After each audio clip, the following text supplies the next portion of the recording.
Hi and welcome back to my channel. I guess lately it feels like making miniature things and tiny little things is becoming a part of my brand, my persona, me as a person, which I'm fine with. And so this week I made another miniature things and little miniature things to go into the little miniature thing. You understand. So I really hope you enjoy this video, and without further ado, let's get right into it. Hello, my little turtle bugs. Got him! We're back with weird hand gestures to start off the show, I suppose, and a new project for this week. This project was honestly a lot more simpler than the chicken coop that I did a few weeks ago because it was mostly just right angles, and here is our favorite little tool, our little popsicle stick buddies. As you saw, I had a quick little sketch made up for this just to keep things a little bit simple, and here I go measuring out everything. The first stick I always measure out with a ruler, and then I use that stick as a reference for all the other little sticks to measure up to, obviously. That's a lot of pressure for a little popsicle stick, but here I go cutting off the ends, and I messed up so many popsicle sticks. Do you see this? I messed up so many of them like that just because, like, these are cheap and the quality at the dollar store hasn't gone up. The price has, but ooh, that's so satisfying. Anyways, after I have all these sticks laid out, I put them all together and put them off to the side. And then I'm starting on the side walls for the bookcase. I was at Michael's the other day and saw that they had popsicle sticks of all shapes and sizes, but they were too expensive. So I'm probably going to order them off of Amazon. What the heck? I'm sure you saw my frustration with these popsicle sticks because this happened quite a lot, and I wasn't sure if like my blade wasn't, sharp enough to cut through these things, but I just kept going and going, and I mean, it worked out. And then now to our favorite part, the sanding, obviously, just to make everything smooth and nice. My dad suggested I get actual tools for the sanding if I'm going to be doing this quite a bit. I don't know, I enjoy it for the fact that like it takes the hard work to get to the end product, but he's probably right, like he is about everything. Let's get to gluing, I suppose, now.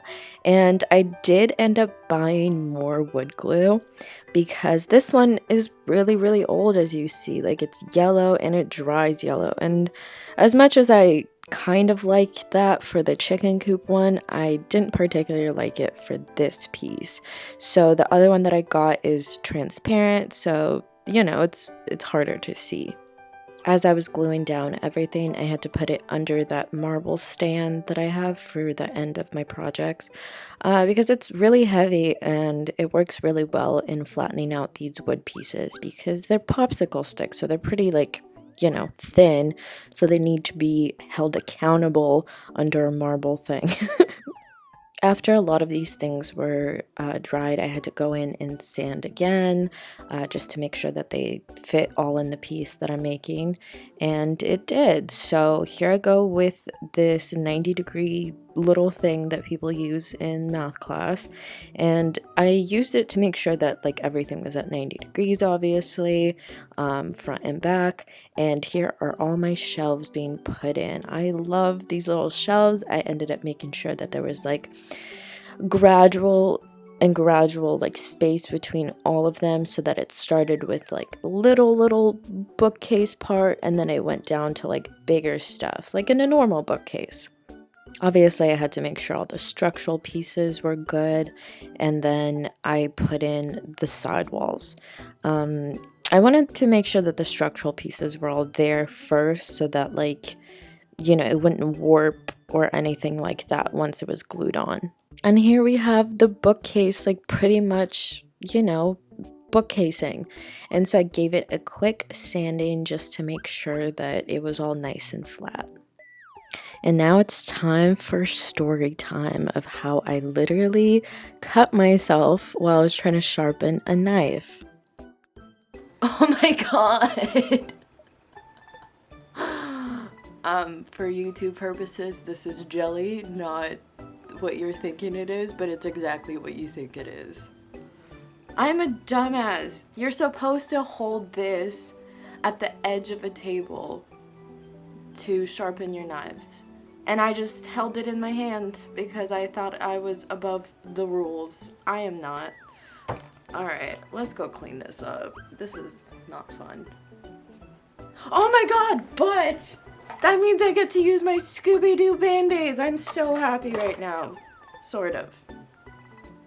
Look for the positives, people. Look for the positives. I'm not gonna lie to you, I felt like a dum-dum when this happened, but I love those Scooby-Doo Band-Aids. They're so cute. Scooby-Doo is one of my favorite things in the world. And here we go with putting more structural pieces, and also just like, it's a good way to finish off the bookcase to make sure that it looks, you know, all complete and such.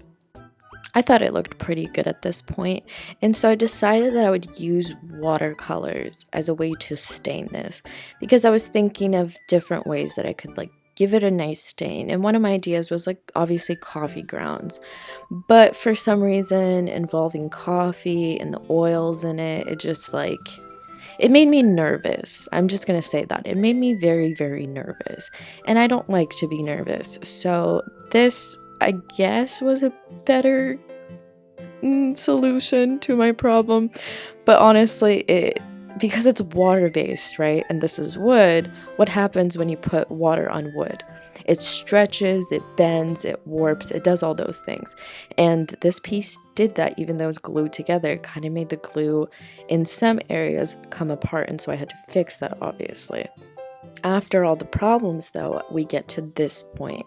And I think I did 2 coats of the watercolor thing that I came up with, and here I go with Mod Podging it all in. This is the matte Mod Podge just because I don't want the books or anything else of sorts to stick to it, because if you know Mod Podge, like the glossy ones, no matter what brand really it is, it tends to stick to things, and I don't really like that.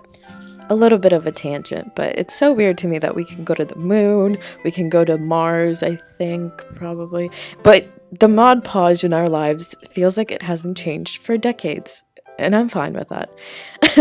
Anyways, I did about 2 coats or 3 coats of this Mod Podge, like 3 coats in areas where it really needed it, and I believe that this Mod Podge, like, it really does make the colors darker, which I like. And now to my favorite part, which inspired this whole bookcase idea, making the actual books, right? For the covers of the books, I did pull inspiration from my parents because they have a lot of vintage books, and a lot of them tend to be in darker colors like dark red, dark blue, dark green, and that's kind of the vibe that I went for here. And so here I go measuring out the covers, and I do this in a long line to make sure that I can get a couple of books from this and don't have to make all different types of pages.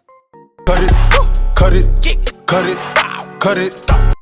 This part, I suppose, does bleed into more like paper crafts, but I didn't really mind because I love mini books. So here we go, creating the spine of the book, which I just kind of, by the end, I decided to eyeball a lot of these things. But in the beginning, I did really try to measure things out.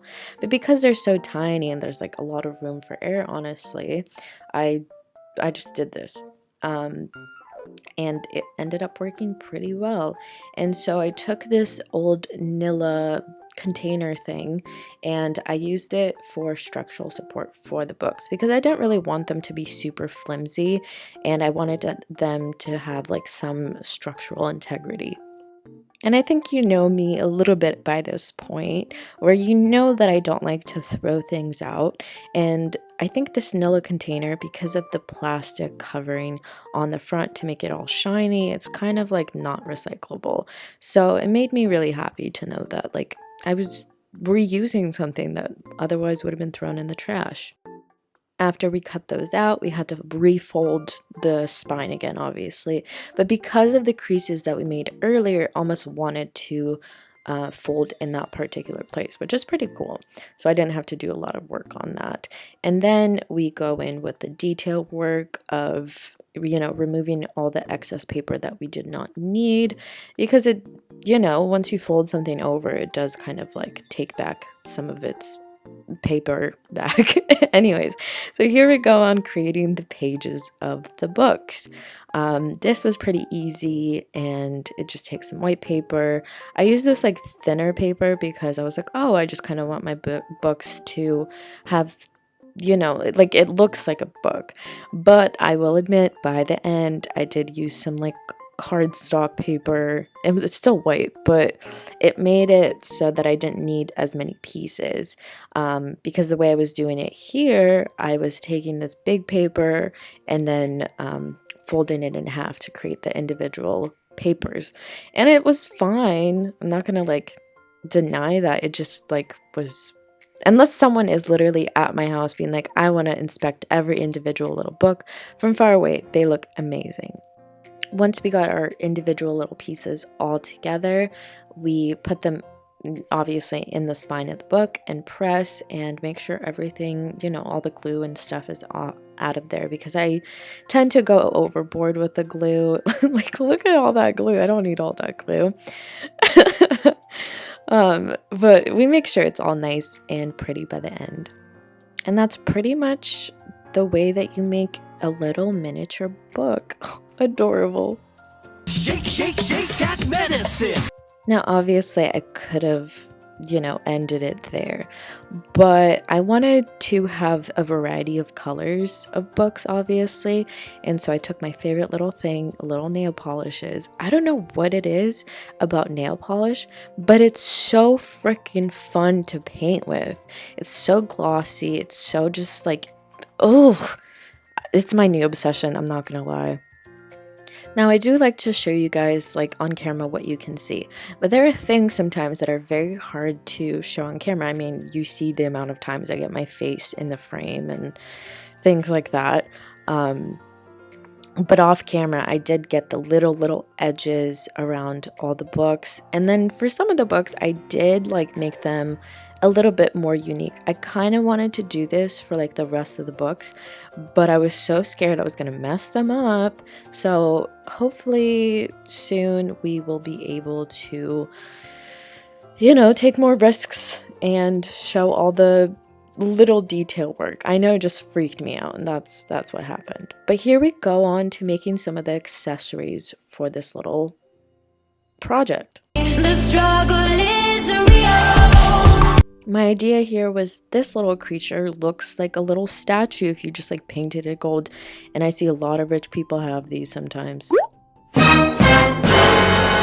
This little guy is a pencil topper, and I couldn't even find a pencil or anything to stick up his little butt. But honestly, like, why is it a pencil topper when like the only thing I could find that it would fit on is my X-Acto blade?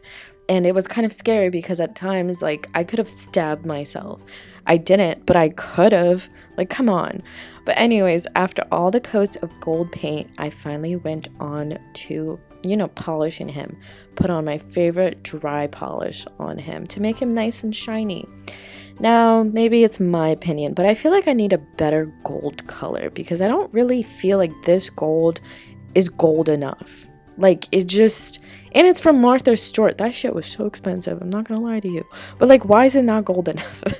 And then I used these mini blocks to make like what do you call it? Like a topiary thing.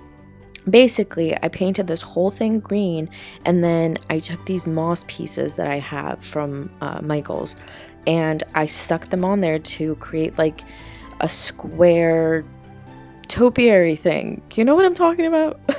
Like gardeners, they like go to a person's house and then they have all these bushes up front, and then they can turn them into like hearts or like a Batman thing. I don't know why that came to mind, but you know what I mean. Anyways, so that's kind of like my idea for this. So I glued some stuff down, and then I pat, and then I cut the excess off to be a little gardener person. After all the hard work, it's time to assemble our little pieces together. Look at these books. amazing. I'm gonna let you just like hear the sounds of them.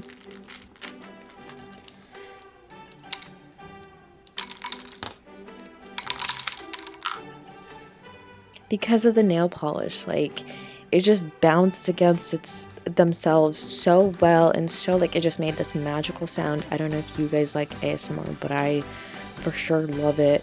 So here I am just assembling everything, putting all the books in their right spots, and by the end I did kind of figure out that like there's just not enough books here. I kind of want to make some more. How could this happen to me?